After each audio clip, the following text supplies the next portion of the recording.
Hi there. In this video we'll be covering how to tell my family's story. How did you get here? It can be so meaningful to dig into our family's past. The ups, the downs, the tragedies, the triumphs. But doing that story justice requires some important steps. By the end of this video, you will learn the best places to gather your research, some tips for conducting interviews, and why point of view is so important. And stay tuned until the end of the video for an opportunity I really think you're going to enjoy. Let's dive in.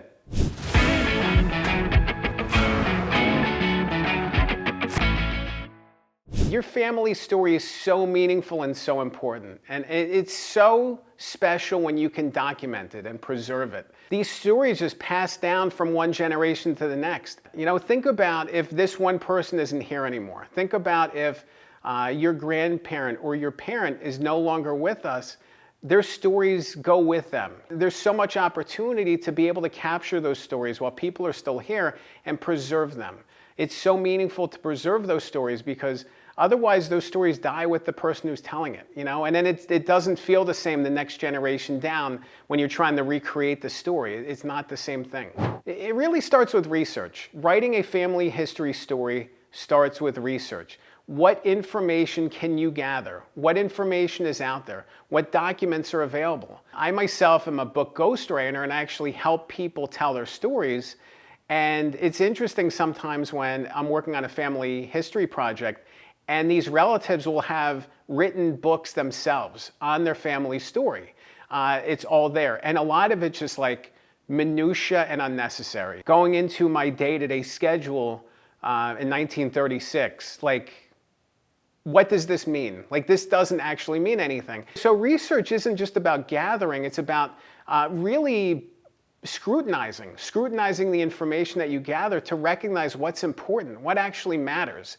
It's about separating the wheat from the chaff and just really narrowing down on what matters, because the more you can burrow down on what matters, the easier it gets to figure out the story that you're telling. That research can come through in multiple places. The two resources that I lean on the most when I'm researching family stories is Ancestry.com and newspapers.com. I remember when I was working on family history projects 20 years ago, and I would have to be painstakingly going through ancestry research. There was no easy way. You know, it was really about message boards and looking at different printed materials, you know, going to the county courthouse, looking things up in microfilm and microfiche at the library.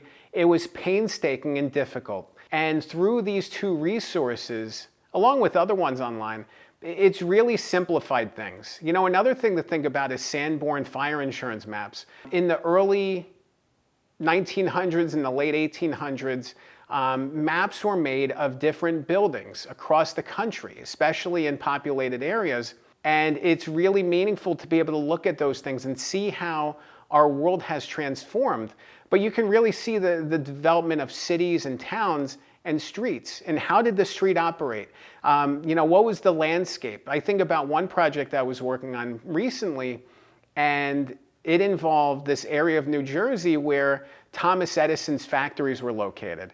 And there used to be a river that has now been destroyed from, you know, years and years of development. But it's really interesting to burrow down and look at that and see how this street got developed and how this changed and how that changed and what it looks like today. Because you can now go to Google Maps and say, okay, what does this look like now?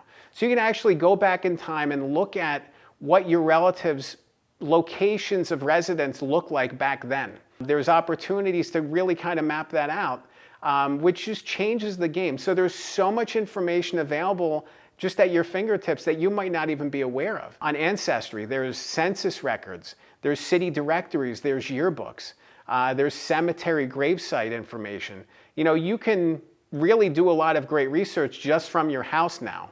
On newspapers.com, you can go and search for different names, information. You can go through by date, you can go through by search terms, you can go through by location. There's so many different newspapers that are now available online that weren't available a generation ago. So there's so much access that you have and so many elements that you can gather right now, today. this second that are going to help guide your journey forward. One of the most important steps in telling that family story is gathering interviews. Interviewing people is not easy. You need to keep them on track. This isn't about conversations and just seeing where they go. It's about guided conversations. It's about really tapping into what you want to get out of it. What are the people, locations, details, and things that you want them to talk about? This can be especially challenging when you're talking with older people who may have seen some of their memory fade over time. Maybe they're not as sharp mentally as they had been in the past. It requires you to have some vigilance and care, to know going in, like, maybe today's not the best day for this, or they seem really sharp today, let's do this. Let's go there. It's really about just being hyper aware of the stories they're telling, making them feel comfortable. These are stories that maybe they've been telling year over year across generations, across decades.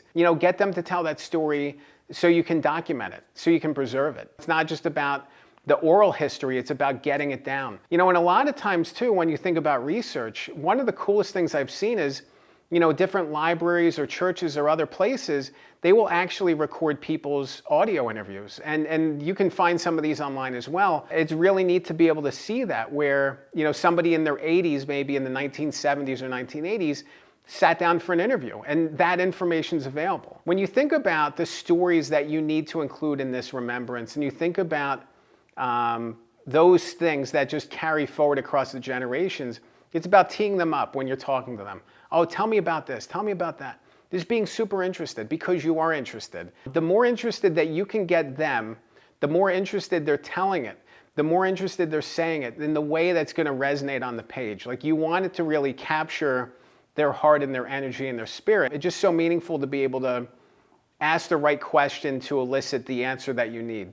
Another big important step is figuring out the main characters and themes. There's probably 2 or 3 themes across your family story that really resonate and matter. And it's important to really focus on those. This isn't about telling every single thing, it's about narrowing down to the things that matter most. What are the 2 or 3 things that you really want to carry forward and you really want to hammer home to the reader? This isn't about including every single thing, it's about narrowing down and getting the best stuff. And then it's about figuring out your narrator. Your narrator is going to change. Sometimes with the families I work with, when I work on books with them, the narrator is this third person. It is this happened and this happened and this happened to this person. Sometimes there's a personal touch that can be provided when the author is the narrator. I think about my friend Rich in this very tender family story he told with his book Blindsided.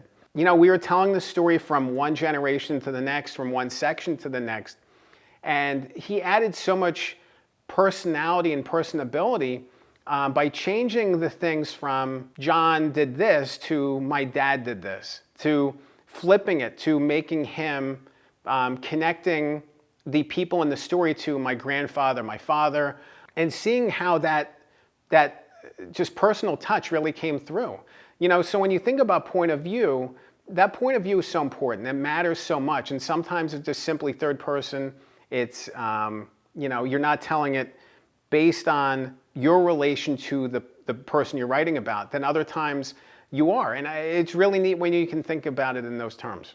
Structure matters too. What is the best way to outline and organize your material in a way that's going to carry the story forward? What's a meaningful way where you can transition from one chapter or one era to the next that keeps the reader wanting to keep going, to keep that question, to leave that cliffhanger, to go to the next step. It can be so meaningful when you see that balancing act happening where you're effectively jumping from one story in one era to the next. Again, this isn't about documenting everything.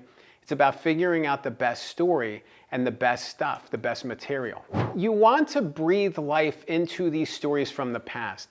This isn't about just documenting, they lived here, then they did this, then they worked in this job. You can go to census records from 1930 and look at what your relatives did for their careers. That's a nice little detail to add somewhere. But you want to smell things. You want to use your senses in the writing. You want that to come through. You want the red color of the car to really pop. You want the details, the sounds, the noises.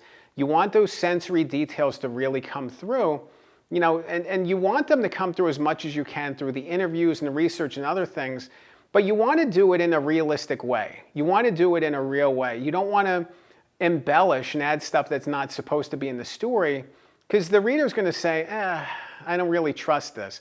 The worst thing you want to do is embellish this to the point where your relatives are like, this isn't accurate, this didn't happen this way.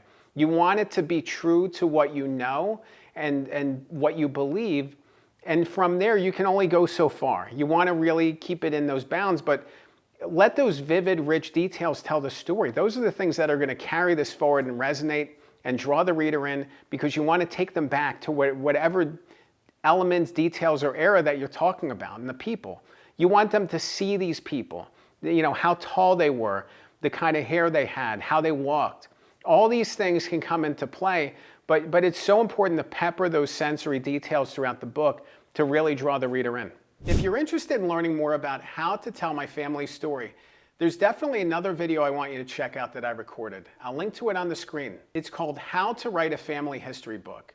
In that video, I go much deeper on this ancestry writing process, some of the details that you really need to include to make your book translate and resonate for the next generation, and tapping into why you're writing this book, why it matters so much to you, why it's so important to tell your family story. I'm Dan Good. Thanks for watching.